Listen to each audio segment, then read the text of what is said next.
Today, the FBI focus is locked onto a phantom vehicle moving through the night and a medical device disconnecting at exactly 2:30 in the morning. This is the new frontier of the investigation. The first 8 weeks yielded nothing but dead ends and frustration. Now, the Federal Command Center is tearing apart data logs instead of searching physical forests. The public narrative remains stuck on a missing grandmother. The forensic reality is dealing with a highly sophisticated operation. The focus has entirely shifted from the physical streets into the digital ether. We are looking at a terrifying intersection of medical telemetry and vehicular movement. It defies all standard criminal logic. The central question driving the entire federal response is no longer just about her current location. The central question is who was behind the wheel of that vehicle in the dead of night? How did this unidentified driver know the precise blind spots of the neighborhood security grid? And more disturbingly, how did they know to execute their plan at the exact second an 84-year-old woman had her internal pacemaker drop its Bluetooth connection? The precision involved here is absolutely chilling. It points to long-term surveillance. It points to an operative who watched the house and mapped the digital vulnerabilities of the target. The mainstream news cycles are continuously focused on the emotional pleas of the family. We are focused purely on the raw data. The data tells a horrifying story of a calculated and surgical extraction. The authorities are keeping these specific data points heavily guarded because they are hunting a ghost. But modern ghosts always leave digital exhaust. If you want the unvarnished timeline of this investigation before the mainstream media catches up, subscribe to Evidence with John. Let us look at the data. We have to rewind the clock to the physical scene to understand the terrifying nature of this digital footprint. The physical reality of the house sets the stage for the invisible crime that followed. The clock strikes 9:50 in the evening on January 31st. Nancy is safely dropped off at her home by her son-in-law, Tommaso Cioni. The drop-off is entirely routine. She is secure. She is inside the house. The neighborhood settles into a quiet winter night. The timeline is perfectly normal until the sun comes up. Morning arrives on February 1st. Nancy fails to log in for her scheduled virtual church service. Alarms are immediately raised by those closest to her. Her family tries repeatedly to make contact. Every call goes straight to voicemail. The silence becomes suffocating. Panic sets in rapidly across the family network. Authorities are dispatched to the residence to perform a standard welfare check. They arrive expecting to find a medical emergency inside. They find a scene that shatters every expectation. The front door is completely intact. There are absolutely no signs of forced entry anywhere on the perimeter. The windows are secure. The locks are entirely uncompromised. The house stands silent and undisturbed. But there is one glaring anomaly right at the threshold. Crime scene technicians find a single spot of blood resting on the front porch. Fast-tracked laboratory DNA testing confirms the absolute worst-case scenario. The blood belongs to Nancy. An 84-year-old woman with a severe heart condition vanishes without a single trace. She leaves behind her essential daily medication. A random violent intruder would leave a trail of chaos. A random burglar would break glass and trigger security alarms. The physical evidence simply stops at that one drop of blood on the concrete. The physical trail goes completely cold before it even begins, but veteran investigators know the truth about modern criminal acts. The physical world might appear empty, but the digital world is always screaming with data. The absolute silence at the front door is nothing but a carefully constructed illusion by the perpetrator. The real crime scene is entirely invisible to the naked eye. The answer is not hidden in the dirt or wiped away from the doorknob. We have to look at the invisible network signals bouncing through the air that night to find her. Let us break down the exact timeline of the digital anomaly. It is now 2:30 in the morning on February 1st. The street is completely empty. The temperature has dropped inside the house. Nancy Guthrie is supposedly asleep. She relies on a medical pacemaker. This is not a passive device. It is a modern piece of medical technology. It constantly communicates with a smartphone application via a Bluetooth signal. This connection requires close physical proximity. The phone and the pacemaker must remain within a few dozen feet of each other. This digital handshake happens continuously. It is a silent heartbeat in the digital space. At exactly 2:30, that handshake abruptly terminates. The signal drops to zero. the application registers a complete disconnection. This does not happen by accident. A pacemaker does not simply turn off. This specific disconnection means one of two things occurred. Either the medical device physically moved out of the Bluetooth range of the stationary phone, or someone intentionally powered down the receiving device. Both scenarios indicate human intervention in the middle of the night. This is the exact moment the timeline breaks. This digital timestamp is the anchor for the entire federal investigation. Investigators immediately pull security footage from every surrounding property. They are looking for anything moving at 2:30 in the morning. They find it. According to NBC News, a neighboring camera captures a vehicle. It is barely a shadow in the frame. It rolls through the neighborhood with its headlights dimmed. It is a ghost ship gliding through the suburban streets. The synchronization is impossible to ignore. The medical device goes offline. The unknown vehicle appears in the camera frame simultaneously. The federal authorities are currently tearing apart this specific video file. They are analyzing the wheelbase. They are enhancing the pixelated silhouette. They are tracking the trajectory of this vehicle across multiple intersections. The presence of this car proves someone was navigating that street at the exact moment the medical emergency supposedly began. But this discovery creates a massive contradiction. The neighboring camera saw the car, but the security camera mounted directly on the front door of the Guthrie residence recorded absolutely nothing. The porch was supposedly empty. The driveway was supposedly clear. The system registered 0 motion events during that critical window. This makes no logical sense. A vehicle cannot approach a property without triggering a modern motion sensor. A person cannot extract an 84-year-old woman without crossing the field of view of a doorbell camera. The immediate assumption is a system failure. Hardware malfunctions happen, network outages occur. But the digital forensics team does not believe in coincidences. They seize the physical doorbell camera from the porch. They initiate a deep dive into the hardware. They look beyond the user interface. They dig into the back-end server data. The camera on that front porch was not broken. It was not experiencing a network outage. It was actively blinded. Law enforcement sources confirmed the device was physically tampered with. Someone approached that lens and intentionally manipulated the hardware. Furthermore, the local storage was wiped. The perpetrator attempted to erase their digital tracks entirely, but they made a crucial miscalculation. They misunderstood how cloud architecture operates. The FBI Cyber Division bypasses the local hardware. They access the remote servers. They recover the deleted data packets. They rebuild the corrupted video files frame by frame. And they finally see the ghost. A figure steps into the frame. It is a male suspect. He is estimated to be between 5 feet 9 inches and 5 feet 10 inches tall. He possesses an average build. He is dressed entirely in black. He is wearing a mask that completely obscures his facial features. He is carrying a very specific piece of equipment. It is an Ozark trail hiker, 25-liter backpack. This is a crucial detail. This is not a standard school bag. It is a piece of tactical outdoor gear designed for carrying heavy loads over long distances.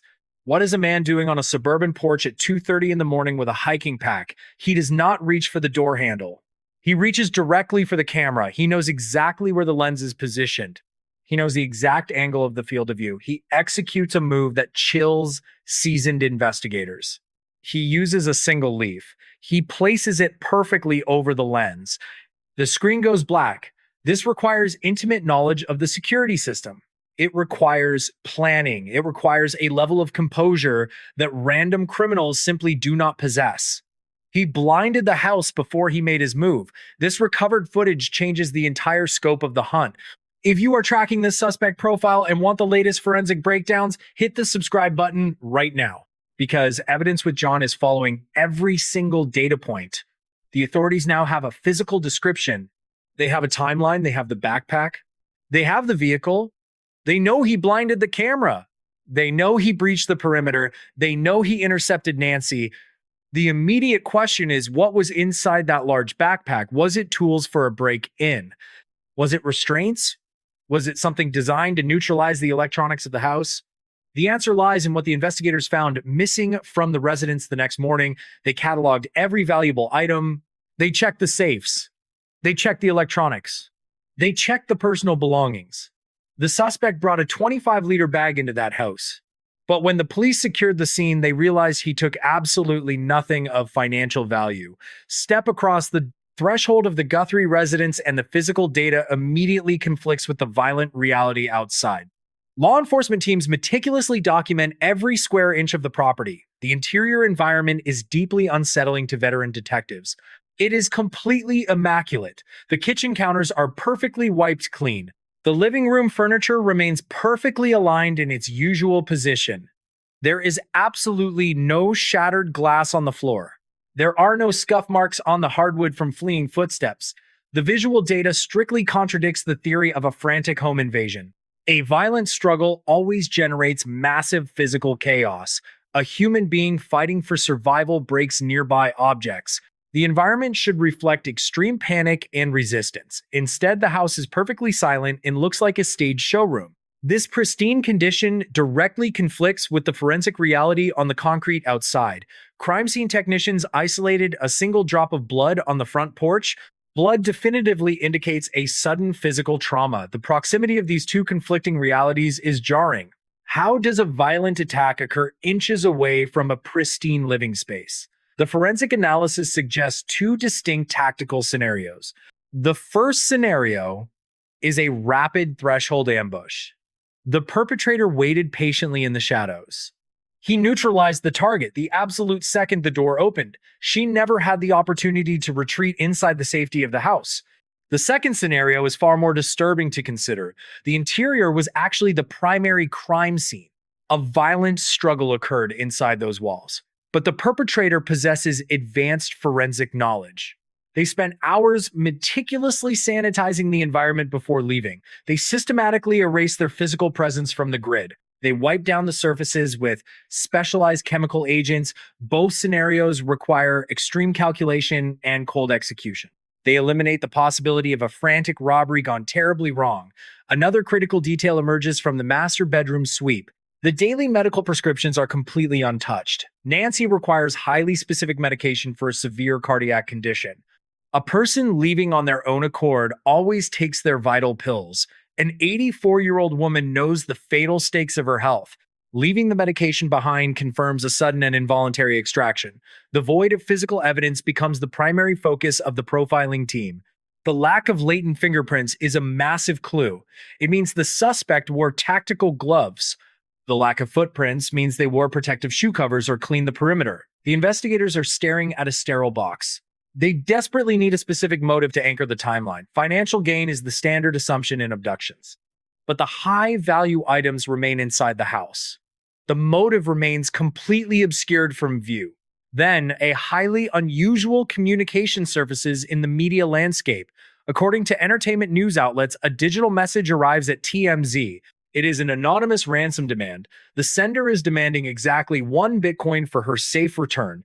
The digital currency is currently valued near $67,000. The timing of this message creates a massive complication for the task force. It drops right in the middle of the frantic national media coverage. The FBI Cyber Division immediately isolates the communication for deep analysis. They begin tracing the complex digital routing protocols. They are hunting for origin IP addresses. They are analyzing the specific syntax of the message. Is this a legitimate demand from the mass suspect on the porch? Or is it a cruel interference from a digital opportunist watching the news? Ransom demands usually go directly to the victim, family, or local police. Sending it to a massive gossip publication is a highly unusual tactical choice. It feels performative and designed for maximum public attention. It feels like a calculated distraction to waste federal resources. The investigators still have to treat it as a credible threat. They analyze the blockchain architecture of the demanded cryptocurrency wallet. The case is now splintering into two completely distinct realities. The physical reality features blood on the porch and a sterile house. The digital reality features a wiped camera file and a cryptocurrency ransom note. The forensic data is spinning in entirely opposite directions. The investigators cannot trust the surface-level evidence anymore. They are forced to systematically tear down the victim inner circle. They must eliminate every single person who had access to that property. The suspect pool is initially wide open. The tactical teams cast a massive dragnet across the city. They pull in anyone who crossed her daily path. Local police quickly detain a 27-year-old delivery driver. His name is Carlos Palazuelos. He regularly ran delivery routes through that specific neighborhood grid. He becomes an immediate high-priority person of interest. Detectives place him in a secure interrogation room. They drill relentlessly into his timeline for that night. They cross-reference his GPS delivery logs with the neighborhood cameras. They check his mobile phone tower pings. The interrogation is intense and highly focused, but the raw data clears him completely. His alibi is mathematically rock solid. The physical evidence does not match his specific profile. He is definitively released from custody. He maintains his absolute innocence throughout the process. This official release narrows the focus dramatically. The authorities cross a major demographic off the suspect list. This was absolutely not a crime of opportunity by a passing delivery worker. The central question of the investigation is now actively consuming every secondary theory. The complexity of the operation eliminates common street criminals. The masked suspect possessed highly specialized architectural knowledge. He knew the precise layout of the residential security grid. He knew the exact field of view of the doorbell camera. He knew the target lived entirely alone. He knew her exact schedule for that specific Sunday night. He executed a flawless extraction at exactly 2:30 in the morning. A random burglar does not coordinate an entry with a medical pacemaker disconnection. A street-level criminal does not know how to wipe back-end cloud server data remotely. We are looking at a highly targeted ambush. This level of operational security requires weeks of dedicated surveillance.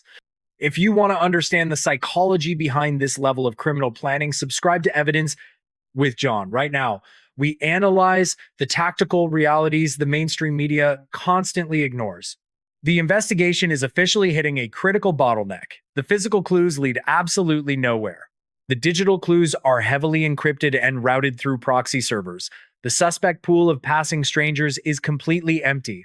We must continually reevaluate the untouched interior of the home. If it was not a robbery, then financial gain is not the primary driver. If Carlos Palazuelos is innocent, then crimes of opportunity are permanently off the table. The perpetrator bypassed the expensive valuables entirely. The perpetrator executed a flawless digital blinding of the camera. The perpetrator left a single drop of blood on the concrete. They loaded an 84-year-old woman into a waiting vehicle. The entire operation screams of a personal vendetta or a highly paid extraction team. The pieces of the puzzle are laid out clearly on the table. The tactical black clothing, the 25-liter hiking backpack, the surgical precision of the camera manipulation, the exact timing of the medical device failure, the pristine living room environment, the blood on the porch. Every single detail points away from a random act of late-night violence. The investigators are forced to confront a much darker reality. If the motive is not money and it is not random chaos, then what is the true objective? Who hates an elderly grandmother enough to orchestrate a military-grade abduction? The answer requires looking far past the physical disguise. The answer requires understanding the true purpose of that large hiking backpack. The FBI Behavioral Analysis Unit is reviewing the exact same data points right now. They are compiling a psychological profile of the phantom standing on the porch. The disparate pieces of evidence are finally clicking together into a terrifying picture. This leads directly to the strongest working theory currently circulating inside the Federal Command Center. The FBI Behavioral Analysis Unit operates on cold logic and verified data. They review the sanitized interior of the residence. They review the single drop of blood isolated on the concrete. They review the exact timeline of the digital disconnections. The consensus among the federal experts is absolutely unanimous. According to official assessments, this is not a random act of suburban violence. It is a highly coordinated and targeted ambush. The suspect captured on the recovered doorbell footage was executing a meticulously detailed extraction plan. We must look closely at the exact sequence of events to understand the terrifying nature of this crime. The unidentified suspect approaches the house in total darkness. He wears completely black tactical clothing to absorb the ambient street light. He carries a heavy Ozark Trail 25-liter backpack securely on his shoulders. He knows the exact architectural layout of the front porch. He knows the precise location and field of view of the primary security lens. He executes a maneuver that demonstrates advanced operational discipline. He uses a simple physical object to blind a sophisticated digital system. He places a single leaf perfectly over the camera lens. He does not attempt to pick the front door lock. He does not shatter any glass windows to gain entry. He simply waits in the freezing cold shadows. He knows Nancy Guthrie is returning home from an outing. He knows she lives entirely alone in that large house. He waits for Tommaso Cioni to leave the perimeter after the drop-off. The trap is perfectly set and waiting to be sprung. The moment the front door opens, the violent ambush begins. The immaculate condition of the interior living room finally makes complete forensic sense. Nancy never actually made it inside the safety of her home. The entire physical confrontation occurred right there on the cold concrete porch. The single drop of blood is the only physical evidence of this rapid and brutal takedown. The masked suspect subdues an 84-year-old woman instantly. He physically blocks her from crossing the threshold. This tactical reality explains a massive discrepancy in the evidence log. It explains why her critical heart medication remains completely untouched inside the master bedroom. She never had the physical opportunity to reach it. The operation is chilling in its ruthless efficiency. We must critically evaluate the true purpose of that large hiking backpack. It was absolutely not brought to the scene to carry stolen valuables. The suspect completely bypassed all the high-value electronics inside the residence. The suspect ignored the expensive jewelry and easily fenced items. The backpack was brought to the scene already fully loaded. It likely contained the specific tactical tools required for this precise abduction. It could have held specialized restraints to ensure immediate physical compliance. It could have held chemical agents to neutralize the target without a prolonged struggle. It very likely contained a portable electronic jamming device. This specific piece of hardware would explain the sudden and permanent failure of the medical pacemaker Bluetooth connection. A localized signal jammer severs all outgoing medical telemetry instantly. The suspect neutralizes the human target and the digital alarms at the exact same second. The level of preparation demonstrated here is genuinely staggering. This requires intimate knowledge of her specific medical devices.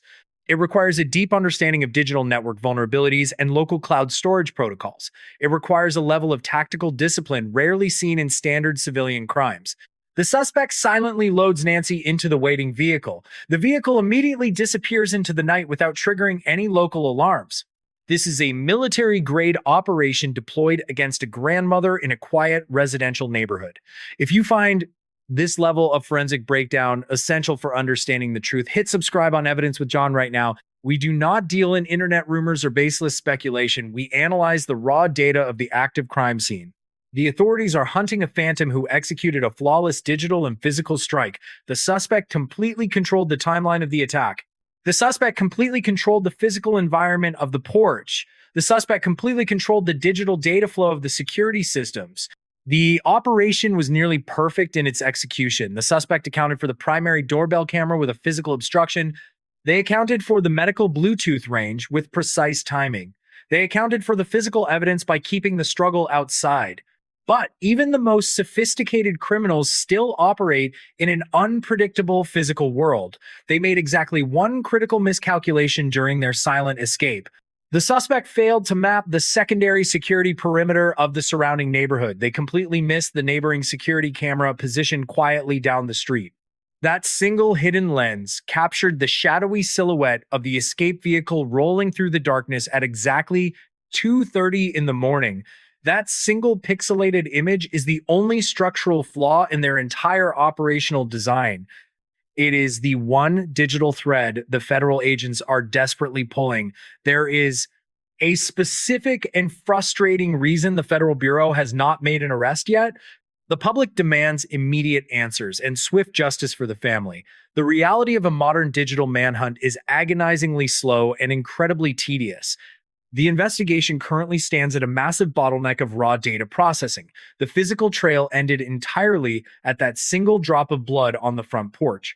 The digital trail is currently buried under mountains of encrypted traffic and pixelated video files. Nancy Guthrie remains missing as the investigation pushes forward. The active search enters its third month with 0 confirmed sightings and 0 verified proof of life. The federal authorities are not pretending to have a neat and tidy resolution. They are managing an incredibly complex and highly volatile ongoing crisis. NBC News reports the FBI is currently analyzing thousands of hours of local security video They are executing a massive grid search of the entire digital landscape. They are pulling footage from every single traffic camera in the surrounding county grid. They are accessing commercial security feeds from local gas stations and convenience stores. They are reviewing residential doorbell cameras spanning a massive 50-mile radius from the crime scene. They are aggressively looking for a single visual match to that shadowy suspect vehicle. They are attempting to trace its exact route backward from the pristine crime scene. They need to know exactly where it originated before it arrived on that street at 2:30 in the morning. They are attempting to trace its route forward into the dark night. They need to know exactly where it vanished after leaving the residential neighborhood grid. This complex process requires frame-by-frame analysis by specialized forensic technicians. It is a grueling and meticulous marathon of visual verification. Every single hour of recovered footage must be carefully cross-referenced with local mobile phone tower dumps. The investigators are actively looking for a mobile device that moved in tandem with the suspect vehicle. The silence from the perpetrators is absolutely deafening. We are left staring at two massive unresolved questions that dominate the entire command center. The first question centers entirely on the Phantom escape vehicle. Who currently holds the keys to that specific car? Is it registered to a local resident, or was it stolen specifically for this targeted operation? The definitive identification of that specific license plate will immediately break this entire case wide open. The second question surrounds the highly unusual digital ransom demand. Is the demand for exactly 1 Bitcoin a legitimate communication from the actual kidnappers, or is it a highly calculated diversion designed specifically to waste crucial federal resources and media attention? The FBI Cyber Division is still actively attempting to verify the geographic origin of that TMZ email. If the cryptocurrency ransom is real, it finally confirms a financial motive for the complex ambush. If the ransom is fake, it means the true motive is something far more personal and deeply sinister. The psychological toll on the immediate family is completely unimaginable. They are trapped in a constant state of agonizing operational limbo. They have absolutely no answers regarding her current medical condition. They only have the haunting physical reality of that single drop of blood on the concrete. The public interest remains intensely high across multiple digital platforms, but the national media cycle is slowly moving on to other breaking stories. The federal task force remains fully deployed and actively hunting. They are operating around the clock from a centralized digital command post. They are running down every single digital lead, no matter how small. They are interviewing secondary contacts and distant associates. They are re-examining the pristine interior of the house for microscopic trace evidence they might have missed. They absolutely refuse to let this digital trail go cold. The entire active investigation is currently balanced on a razor-thin edge. Every single day, without a verified medical update, decreases the statistical probability of a safe physical recovery. Nancy requires vital and highly specific heart medication just to survive. The masked suspect did not allow her the time to take it. The operational urgency is absolute and unforgiving. The lead investigators know the answers are hidden somewhere in those thousands of hours of recovered video. The ghost vehicle is hiding in those pixels. The masked suspect is hiding in those digital frames. The ultimate truth of this entire operation is currently locked inside a digital file waiting to be meticulously discovered. The entire weight of criminal justice currently depends entirely on identifying the license plate of a car, moving silently through the dark. What the digital footprint of this case teaches us is terrifyingly clear. It entirely shatters the modern illusion of residential smart home security. We rely heavily on these connected devices to protect our families. We assume a camera on the porch guarantees absolute safety. The suspect in this ongoing investigation actively exploited that exact assumption. They believed they could easily defeat the system by wiping the local doorbell memory drive. They assumed placing a leaf over the lens and deleting the recent files meant total operational invisibility. They were fundamentally incorrect about how modern network architecture functions. The Internet of Things does not depend on vulnerable local hardware storage.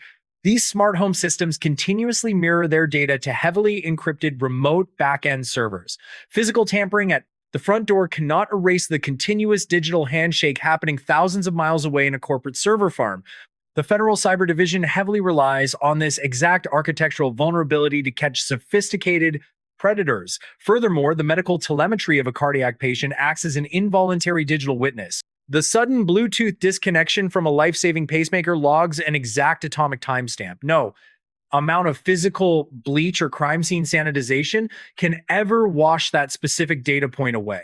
These medical devices are exclusively designed to keep human beings alive.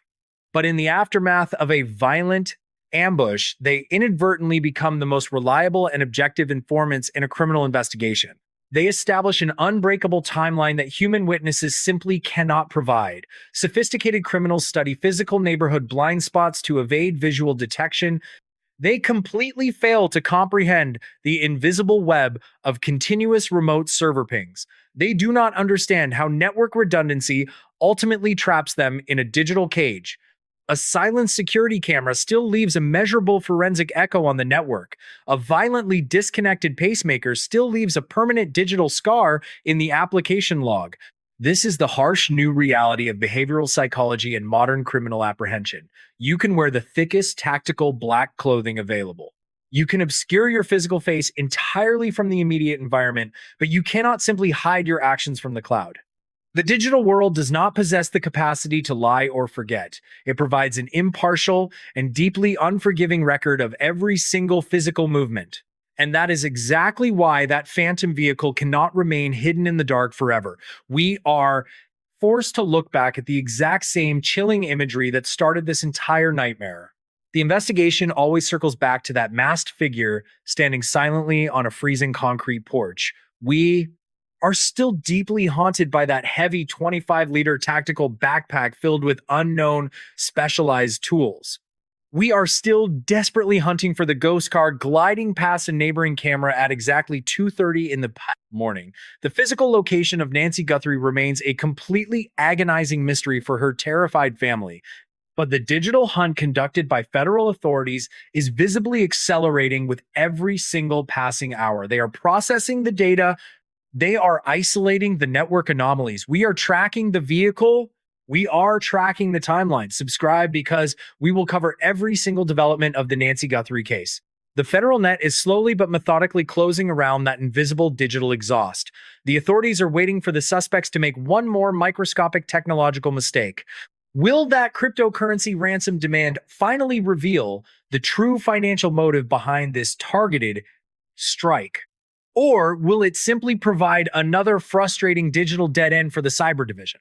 We know someone out there is holding a massive secret. Someone knows the exact identity of the driver sitting behind the wheel of that phantom car. A physical vehicle of that size simply cannot evaporate from the surface of the earth without a trace. And somewhere in the dark, someone is holding the keys to the entire truth.